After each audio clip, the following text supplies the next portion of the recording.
ગાંધીધામની ભાગોળે બે ટ્રેલર વચ્ચે ધડાકાભેર અકસ્માત સર્જાતા ચાલકને ઈજા પહોંચી. બંને વાહનો આઈટીઆઈ સ્કૂલમાં ઘૂસી જતા દિવાલને ભારે નુકસાન.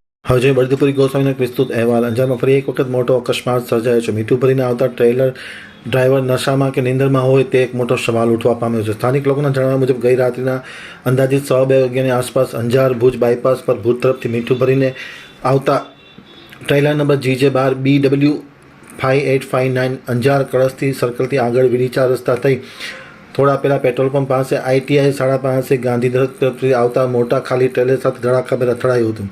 આઈટીઆઈ શાળાની દિવાલ તોડીને બંને વાહનો અંદરમાં ઘૂસી ગયા છે અને દિવાલને ભારે નુકસાન પહોંચાડવામાં આવ્યું છે. આ શાળામાં વિદ્યાર્થીઓ અભ્યાસ કરે છે. સદનસીબે રાત્રે અકસ્માત સર્જાયો થવાને કારણે કોઈ દુર્ઘટના થયેલ નથી. ગાંધીધામ તરફથી આવતા ખાલી ટ્રેલરના ડ્રાઈવર રાજુ ભાટીને ગંભીર ઈજા પહોંચતા પ્રથમ ગાંધીધામ અને ત્યારબાદ વધુ સારવાર માટે ભુજની GK હોસ્પિટલમાં ખસેડવામાં આવ્યા છે. અકસ્માતની વધુ તપાસ હાથ ધરવામાં આવી રહી છે.